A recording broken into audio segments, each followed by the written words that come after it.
তো hello everyone, আজকে আমরা তোমাদেরকে যে একটা ইম্পর্টেন্ট নিউজ নিয়ে আলোচনা করছি সেটা বাংলাদেশের একটা নিউজ।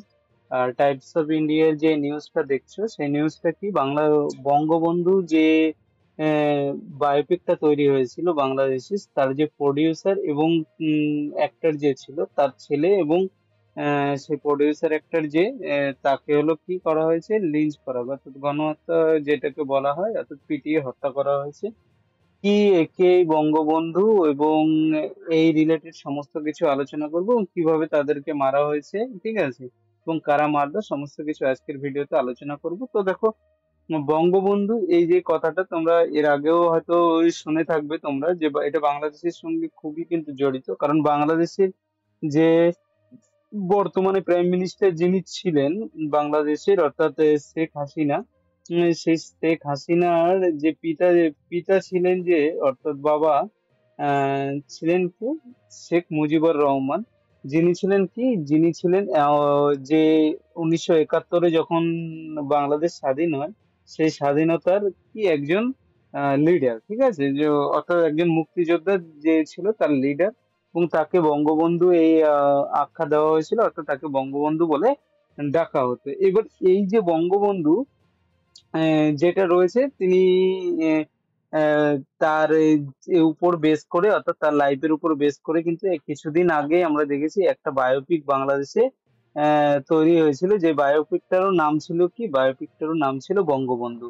এবার তার যে প্রডিউসার ছিল এবং প্রডিউসার একটার যে এবং তার ছেলে যে ছিল, এই দুজনে যে তোমরা ছবিতে দেখতে পাচ্ছ, এই দুজনকে কিন্তু কি করা হয়েছে, তাদেরকে পিটিয়ে হত্যা করা হয়েছে। কখন করা হয়েছে দেখো, এই যে প্রডিউসার যাকে দেখছো, এই প্রডিউসার হলো সেলিম খান, যিনি কি বাংলাদেশ তথা আমাদের দেশে যে কলকাতার যে টলিউড, সেখানেও অনেক সিনেমায় কিন্তু সে কি করেছে, সে এর আগে কিন্তু প্রডিউস করেছে।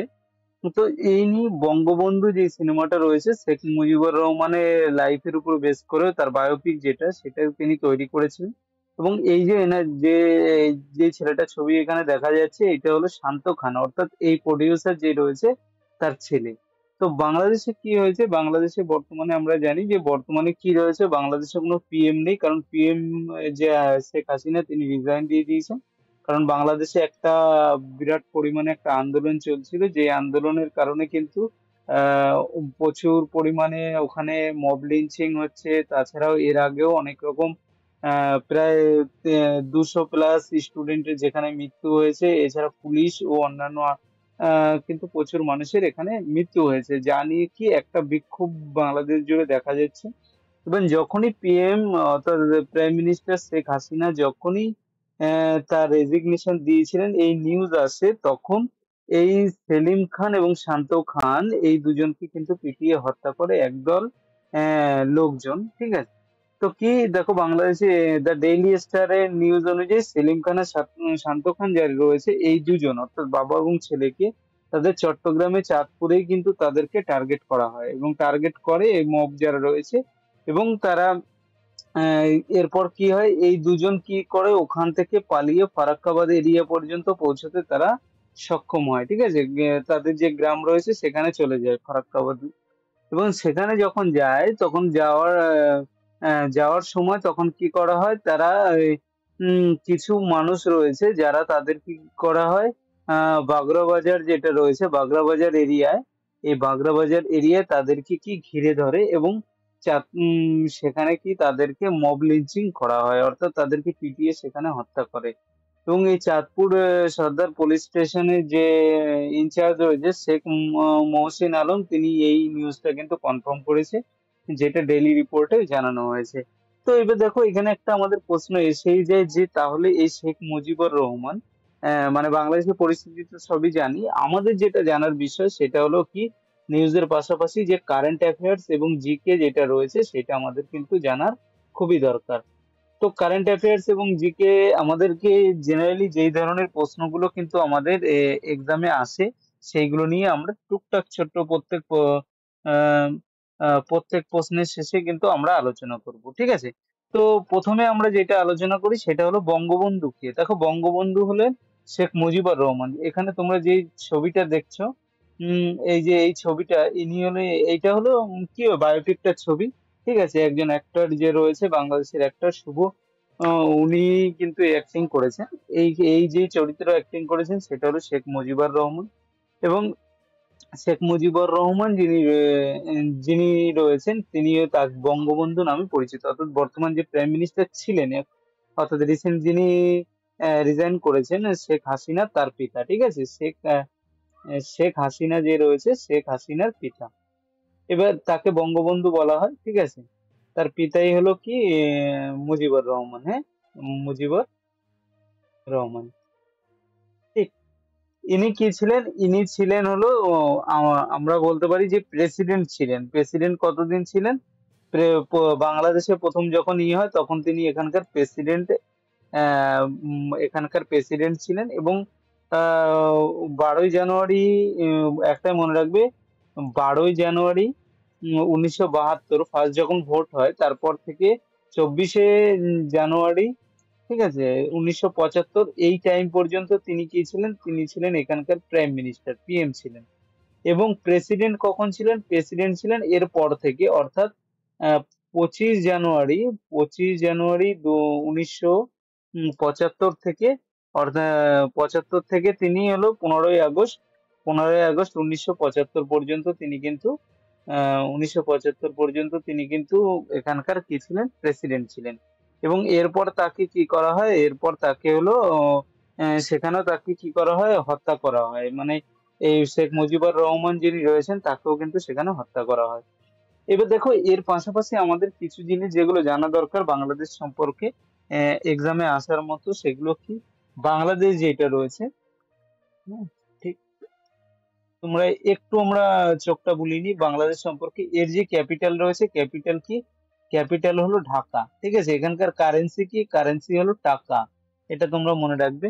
আর এর পাশাপাশি এখানকার যে অ্যানথেম যেটা রয়েছে, অ্যানথেম যেটা অর্থাৎ জাতীয় সঙ্গীত যেটাকে আমরা বলে থাকি, সেটা কি? আমার সোনার বাংলা। ঠিক আছে, আমার সোনার বাংলা। যেটা কে রাইটার কে?